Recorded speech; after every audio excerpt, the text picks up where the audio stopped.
programa de hoy, más de 300 muertos y 900 desaparecidos es el saldo hasta el momento tras la devastadora inundación en la frontera entre Nepal y el Tíbet. El Papa León XIV reza por las víctimas. Una misión de la Iglesia en Colombia recorre el territorio tras el terremoto del 10 de agosto, llevando ayuda espiritual y material a los damnificados. Meta acuerda pagar $18 mil millones a decenas de estados en Estados Unidos para detener la demanda colectiva que la acusa de fomentar la adicción a las redes sociales en menores de edad y dañar su salud mental. Alrededor de 50 muertos y más de 50 secuestrados por parte de las pandillas cerca de la capital de Haití, mientras más de un centenar de haitianos deportados de Estados Unidos regresan a este territorio tras la cancelación del estatus de protección temporal. Próximos a la llegada del Papa León XIV al Perú, conocemos más sobre el himno compuesto para recibirlo y el coro que lo interpreta. Hola amigos, bienvenidos a su programa de noticias con enfoque católico EWTN Noticias. Soy Eddie Rodríguez Morel. En la fiesta de Santa Mónica iniciamos las noticias en Nepal, al sur del Asia, tras la devastadora avalancha de lodo y rocas de este miércoles. Según el Servicio Geológico de Estados Unidos, entre las posibles causas del fenómeno está el deshielo de un glaciar que desbordó el río Trishuli, un popular destino turístico en Nepal para el rafting, deporte de aventura, descartando así un sismo como inicial causa de la inundación. Veamos lo último. Esta anciana fue rescatada de la zona afectada por las inundaciones repentinas que golpearon la frontera entre Nepal y el Tíbet el miércoles. Ya son más de 300 los muertos y más de 900 los desaparecidos, entre ellos cientos de extranjeros, según las autoridades. Este hombre se salvó de morir gracias a una llamada de aviso. Recibí una llamada telefónica de un familiar a eso de las 9 de la mañana. Me dijo que estaba bajando mucha agua, que dejáramos las tiendas y corriéramos. Todo quedó destruido en 15 minutos. No nos queda nada. Otros solo quedaron con lo puesto. Lo perdí todo, arroz, maíz, ropa y mi tienda de té. Las inundaciones se llevaron todo, solo me quedó esta ropa. La búsqueda de sobrevivientes continúa, dificultada por carreteras dañadas y puentes destruidos, por lo que se recurre a helicópteros. Del lado tibetano, las autoridades reportan más de 550 desaparecidos. El Tíbet es una región autónoma de China. China mantiene una estrecha comunicación y coordinación con Nepal para llevar a cabo conjuntamente operaciones de búsqueda y rescate. Casi 100 ciudadanos chinos siguen desaparecidos en las zonas afectadas del lado nepalí. Estados Unidos, Canadá, Gran Bretaña, India y Australia también reportaron ciudadanos entre los desaparecidos. Hasta la fecha sabemos que hay al menos 34 australianos desaparecidos. Corea del Sur envió un equipo especializado para apoyar la búsqueda, mientras India continuó este jueves con el envío de toneladas de ayuda humanitaria. El Vaticano informó que el Papa León XIV, entristecido por lo ocurrido, expresó su cercanía espiritual con los afectados y ofreció sus oraciones por los equipos de rescate. De Nepal nos vamos a Colombia, donde tras el terremoto del 10 de agosto, réplicas con temblores continúan, como este miércoles, uno de magnitud 5,1 en Santander, al noreste del territorio. Mientras, en plena fase de reconstrucción a cargo del gobierno, la Iglesia realiza una misión nacional recorriendo los territorios más afectados. Nuestra corresponsal Lida Lozada nos informa. En el Chocó, al menos 30 de sus 31 municipios resultaron afectados. El terremoto dejó casas inhabitables o en riesgo de colapso, pérdidas de cultivos, trabajos y medios de sustento. Para muchas familias, el temblor más arrasador podría ser el de no saber cómo volver a empezar o bajo qué techo vivir. En Tanguy, donde cerca del 90% de las viviendas ubicadas a orillas del río Atrato presentan daños, Inocencio Ayala había salido a pescar su alimento minutos antes del terremoto. Yo no sentí que el movimiento de agua, sino que el agua se hacía como hirviendo. Hacía que blop, blop, blop, blop, blop, y ahí la canoa temblaba. Ahí pasé el temblor y cuando ya pasó que me arrimé a la casa estaba destruida totalmente. Lo perdió todo y espera ayuda para tener una nueva casa, pero entre esa pérdida y la incertidumbre, habla con una fe y una fuerza que parecen inquebrantables. Pase lo que pase, pero nosotros estemos con vida. Hay que darle muchas gracias a Dios y a todas las personas también que nos acompañan y nos colaboran. Hasta ese corregimiento llegó una misión impulsada por la Pastoral Social Nacional Cáritas y la Conferencia Episcopal Más de 20 personas han recorrido por carretera, trocha y río, zonas urbanas y rurales del Chocó, Risaralda, Caldas, Valle del Cauca, Quindío y Tolima. No solo para llevar ayudas junto a los equipos locales, sino también para escuchar, identificar necesidades reales y ponerle rostro a los datos de la emergencia. Hay rostros que no pueden ser expresados solamente a través de los números. Hay muchos dolores que ni siquiera pueden ser tramitados a través del lenguaje, pero también a través de los silencios que hemos encontrado, no solamente en los barrios, sino también en las discusiones y diálogos que hemos tenido a través de con las comunidades. La misión por el Chocó, epicentro del terremoto, encontró que este movimiento de tierra puso en evidencia otras brechas y emergencias que ya existían y que, de no ser atendidas, podrían agravar aún más la situación de estas comunidades. Pasó el terremoto y nos quedamos sin energía durante un buen periodo de tiempo y eso implicó que la gente no se diera cuenta rápidamente de lo que había pasado acá y tampoco podían darse cuenta de cómo estaban sus familiares. Ahora esto podrá pasar, las cámaras se irán dentro de 3 o 4 semanas o pocos meses. Luego seguimos enfrentando la misma realidad.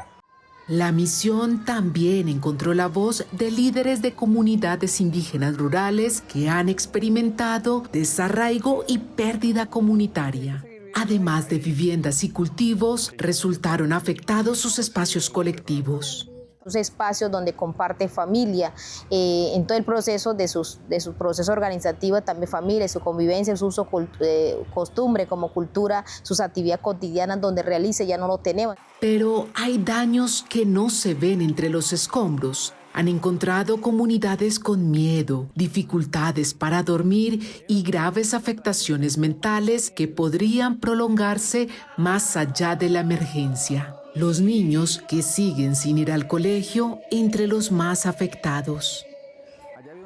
En la Y, al sur del Chocó, el terremoto también golpeó la iglesia. El templo y la casa cural de la parroquia El Señor de los Milagros quedaron con daños irreparables, pero en el altar la imagen del Cristo permaneció en pie. Es una iglesia, sí, quebrantada, pero que tenemos a un Cristo firme, un Cristo que dice, no tengan miedo, aquí estoy yo, y que nos va a ayudar a levantar. El templo tendrá que ser demolido, pero sus espacios se convirtieron en centro temporal de acopio y así, tras el temblor, la iglesia sigue sosteniendo. Ahora la misión consolidará necesidades, priorizará territorios y articulará recursos para acompañar una recuperación integral en esas comunidades. Que no nos quedemos solo en esta fase de auxilio temporal, sino que logremos tener una visión mucho más amplia y de largo plazo. Desde Quibdó, el presidente Abelardo de las Priellas señaló al Chocó como una de las prioridades del gobierno. Las familias que perdieron sus viviendas recibirían inicialmente cerca de $284 mensuales durante 3 meses. En Buenaventura, el subsidio será aproximadamente de $341 por el mismo periodo. El gobierno también anunció 480 toneladas de materiales de construcción para el Chocó y 320 para Buenaventura, además de viviendas donadas por empresas para la reconstrucción nacional estimada en cerca de $9.700 millones. El presidente habló de la creación de un fondo que articularía recursos públicos y privados. En Colombia, Lida Lozada, EWTN Noticias. Por otro lado, este miércoles la empresa Meta, propietaria de Facebook e Instagram, llegó a un acuerdo extrajudicial antes de una sentencia en el juicio en su contra bajo los cargos de diseñar en forma deliberada sus plataformas para captar usuarios menores de edad, engañar sobre los riesgos y recopilar datos de niños menores de 13 años, reporta Associated Press. Si Meta perdía el caso, se exponía a sanciones por unos $200 mil millones. Barbara Ortutay, corresponsal de Associated Press, nos explica. Nos encontramos en el Tribunal Federal de Oakland, California, donde Meta alcanzó un acuerdo histórico con 48 estados por los daños que su plataforma causa a los menores. El trato es por un valor de $18.000 millones, que la obliga a pagar dicha cantidad en un plazo de 10 años y a realizar cambios sustanciales en su plataforma y en el trato que da a los menores de 18 años. Meta acordó implementar grandes cambios para los usuarios de Instagram y Facebook menores de 18 años. Esto incluye límites de tiempo estrictos. Los menores solo podrán usar Instagram hasta 2 horas al día. No recibirán notificaciones durante el horario escolar ni por la noche. Se eliminará el contador de me gusta y se reforzarán los controles parentales. La compañía también acordó implementar controles de contenido apropiados para la edad, a fin de garantizar que los menores no vean violencia, autolesiones ni ningún otro contenido inapropiado. Meta no explicó el motivo del acuerdo, pero en una publicación de blog indicó que se basa en sus esfuerzos de larga data para proteger a los menores en sus plataformas. Además, está instando a otras empresas de redes sociales a adoptar medidas similares, y cada estado recibirá cantidades diferentes. Texas, por ejemplo, dijo que recibirá $1.000 millones. $18.000 millones parece mucho dinero, pero Meta, como saben, el año pasado generó $200.000 millones en ingresos. Y tras el anuncio del acuerdo, el precio de sus acciones subió, incrementando el valor de mercado de la empresa en más de $18.000 millones. Si bien el acuerdo solo involucra a Meta, la empresa y los fiscales estatales han instado a las demás plataformas, YouTube, TikTok y Snapchat, a adoptar medidas similares. De hecho, Meta solo pagará la cantidad total si las demás plataformas aceptan restricciones y salvaguardas similares para los niños. En general, la reacción de los defensores al acuerdo ha sido positiva. Están satisfechos con muchas de las medidas que Meta está implementando, pero por supuesto, algunos dicen que aún se podría ir más allá. Escuchemos ahora a una de las demandantes contra Meta, la madre de un adolescente en Estados Unidos, quien en 2024 se quitó la vida siendo adicta a las redes sociales. Opina sobre el acuerdo extrajudicial entre los estados con la empresa de tecnología dueña de Facebook, Instagram, WhatsApp, Messenger y Threads. Crean estas cosas adictivas a sabiendas, porque ese es su modelo de negocio. Su objetivo es que la gente interactúe y permanezca conectada. Por lo tanto, su objetivo es evitar que la gente se desconecte. Por eso se necesitan leyes.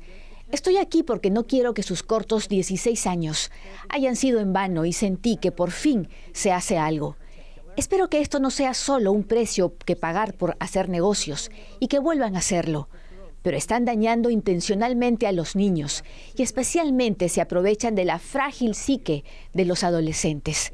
Conocen sus ciclos y saben cuándo son más vulnerables, sobre todo cuando son más emocionales, toman decisiones precipitadas y cuando les ofrecen el contenido más oscuro.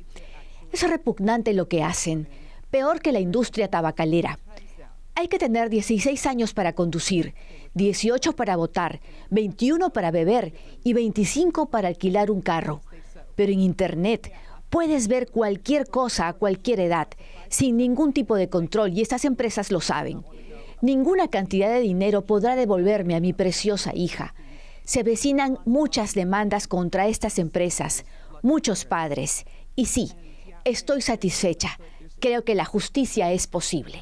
Justice is possible. Cambiamos de tema para informarles que en Haití al menos 47 personas murieron y más de 50 fueron secuestradas en un ataque de pandillas cerca de la capital este miércoles, según Associated Press.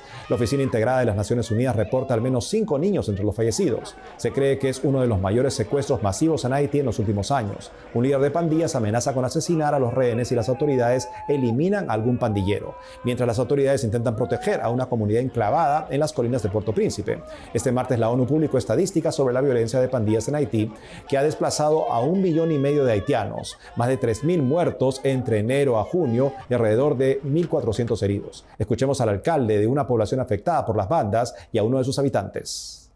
Las pandillas han asesinado a muchas personas en sus hogares. Familias enteras han perdido la vida en sus propias casas. En un caso, pandilleros encerraron a la gente dentro de una casa y le prendieron fuego con ellas dentro. También hay numerosos secuestros. El mensaje que quisiera enviar sobre la situación en Haití es un llamado a que el municipio ayude a los que regresan a casa. Nosotros mismos somos agricultores en Kenstove y no estamos involucrados en nada más. Los bandidos causaron muchos destrozos. Mataron a muchos jóvenes de la zona. Seguimos con Haití. Este jueves llegaron a la ciudad de Cap Haïtiek, al norte del país, más de 161 haitianos deportados en un vuelo charter del Servicio de Inmigración y Control de Aduanas, tras la reciente cancelación del estatus de protección temporal para cientos de miles de haitianos en los Estados Unidos, reporta Associated Press. El vuelo, que partió de Alexandria, Luisiana, fue el octavo en aterrizar en Cape Haïtien este año. Entre los deportados había hombres y mujeres, en su mayoría vestidos con la ropa blanca que les habían dado durante su detención. Bajaron del avión con el rostro cubierto. Jean Bonheur, director de Migraciones de Haití, declaró que algunos de los deportados tenían antecedentes penales y condenas, mientras que otros se encontraban ilegalmente en Estados Unidos. La cancelación del estatus de protección temporal para los haitianos afecta a cerca de 350,000 haitianos que tenían estatus legal. Escuchemos a uno de los deportados y al director de Migraciones de Haití.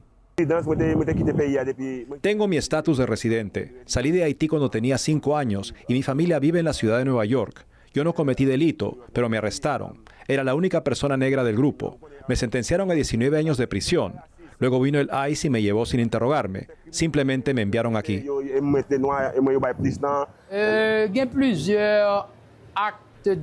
Aquí existen diversos motivos de deportación. Algunos se encontraban en el país ilegalmente porque sus permisos de residencia habían expirado y permanecieron en Estados Unidos. Al ser interceptados, fueron deportados debido a su estatus irregular. Otros cumplieron condena en prisión. En cuanto a quienes tienen estatus irregular, algunos contaban anteriormente con el estatus de protección temporal, aunque sabemos que este programa ya no está vigente, mientras que otros ingresaron a Estados Unidos mediante el programa de libertad condicional, que ya no se encuentra en vigor. Hacemos una pausa y al volver, a 2 meses de la gira apostólica del Papa en Perú, la comitiva vaticana inspecciona los posibles lugares donde el Santo Padre sostendrá importantes encuentros. Además, conocemos de cerca Castel Gandolfo y el entusiasmo de sus habitantes, quienes vuelven a recibir con alegría al Santo Padre cada verano. Regresamos con más noticias con Enfoque Católico.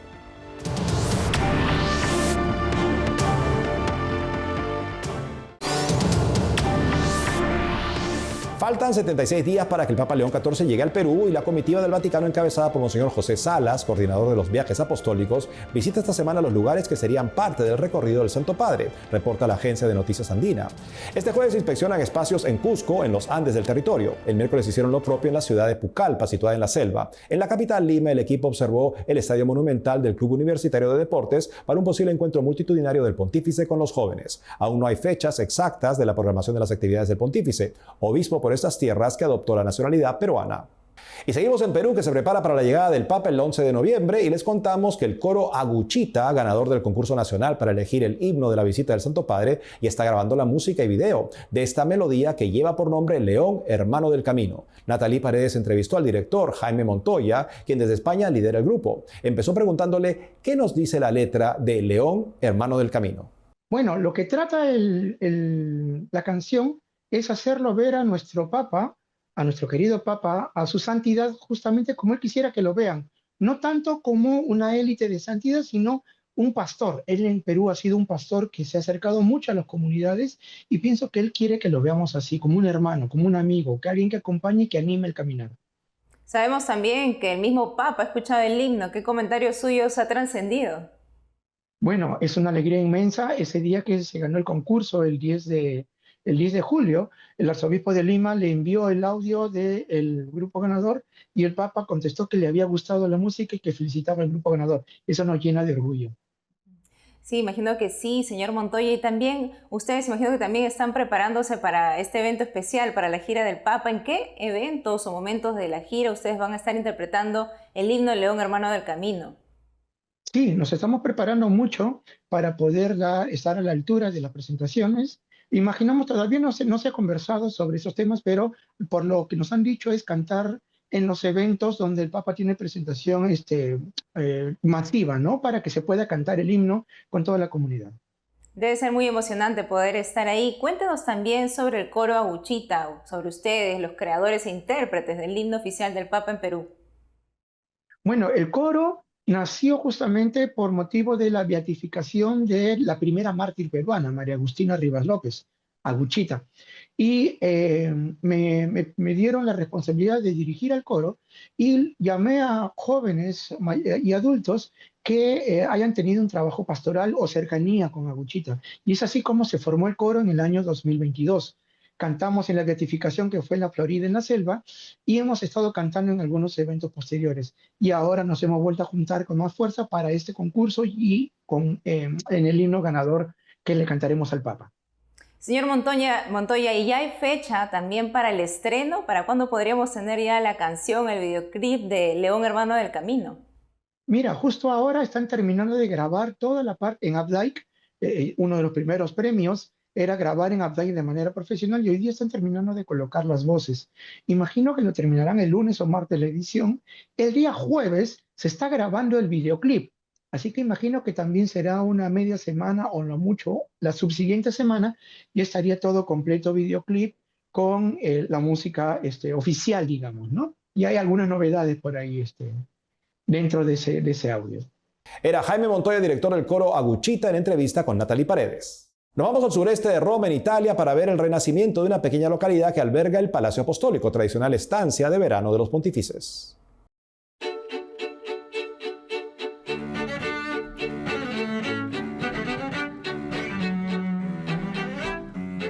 A veces los sueños se hacen realidad, ¿no? Todo el mundo solía decirme, no, no lo creo, no eres más que un soñador. Pero yo siempre mantuve la confianza y pensé, poco a poco, con paciencia, ya veremos qué sucede. 13 años después de que el Papa Francisco decidiera no pasar el verano en Castel Gandolfo y transformar el Palacio Apostólico en un museo, la decisión del Papa León XIV de volver a la localidad cada verano supuso el renacimiento de una tradición papal centenaria. Una decisión acogida con gran alegría y expectación. Un castellano el Papa. Para alguien de Castel Gandolfo, el Papa lo es todo. No hay ni un solo vecino de Castel Gandolfo que no tenga una foto con un Papa. Sin embargo, muy pocos tienen una con el Papa Francisco, porque solo ha venido un par de veces y nunca ha celebrado esas recepciones más especiales e informales. Así que hay un vacío de 13 años que compensar. El Papa León está compensando esos 13 años, quizá incluso demasiado bien. De hecho, el Papa León ha introducido una nueva forma de pasar el tiempo aquí. En lugar de venir solo en verano, el Santo Padre ha estado regresando a Castel Gandolfo todos los lunes por la tarde y quedándose hasta el martes.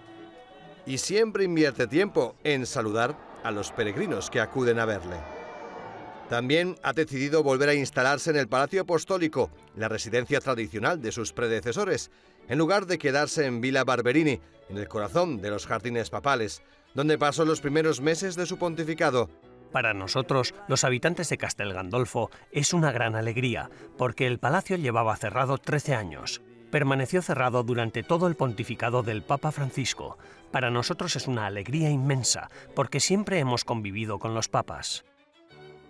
Con el regreso del Papa León, la historia de Castel Gandolfo continúa. Proprio quest'anno festeggiamo i 400 anni. Este año celebramos el 400 aniversario de las primeras vacaciones de un papa, ya que Urbano VIII vino aquí y se alojó del 10 al 20 de mayo de 1626, por eso es realmente un lugar rico en historia. Quindi è proprio un luogo carico di storia. El propio Palacio Papal encierra en sus muros el recuerdo de 4 siglos de historia, incluidos los capítulos más dolorosos del siglo XX.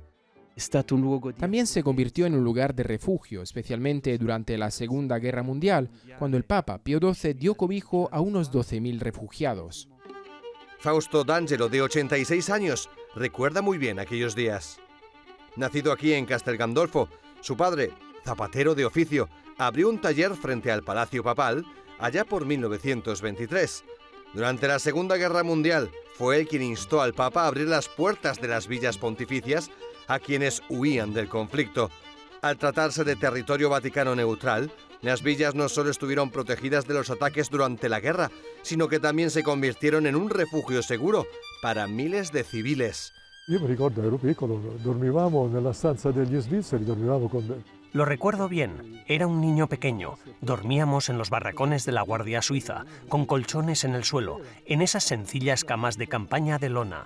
Nos quedamos allí mucho tiempo, hasta el bombardeo de Propaganda Fide. El bombardamiento de Propaganda Fides. El colegio de Propaganda Fide fue alcanzado por error durante un importante bombardeo aéreo aliado el 10 de febrero de 1944. Las fuerzas alemanas habían establecido posiciones estratégicas en las colinas circundantes al sur de Roma, lo que convirtió la zona en un objetivo ya que los aliados pretendían cortar las líneas de suministro enemigas. A pesar del estatus extraterritorial de la residencia papal, el bombardeo destruyó el colegio y devastó la zona circundante. Murieron cerca de 500 civiles en la zona. La propaganda Fides, c'è stato un bombardamento e da lì noi abbiamo visto tutti. El bombardeo de propaganda Fide ocurrió ante nuestros propios ojos. Vimos todo lo que siguió, las labores de rescate, cómo traían a los heridos, también al propio Palacio Apostólico. Fue un gesto extraordinario por parte de la Santa Sede acoger a la población de Castel Gandolfo. Todavía hoy los habitantes del pueblo siguen profundamente agradecidos por ello. I castellani per questo le sono molto riconoscenti. El palacio ha sido testigo de la historia de muchos papas a lo largo de los últimos 400 años. Lo mismo ocurre con las familias de Castel Gandolfo, que comparten un profundo vínculo con los pontífices y con este lugar, rico en innumerables momentos memorables. Los papas eligieron este lugar y nosotros les seguimos. Al fin y al cabo, muchas de nuestras familias cuentan ya con siglos de historia y llevan generaciones viviendo aquí. Mi familia y también la de mi mujer tiene negocios aquí desde aproximadamente 1870, negocios que se han ido transmitiendo de bisabuelos a abuelos y de estos a padres. Ahora nos toca a nosotros continuar con la tradición. Ya hemos preparado a nuestros hijos para ello y luego serán nuestros nietos quienes decidan qué quieren hacer.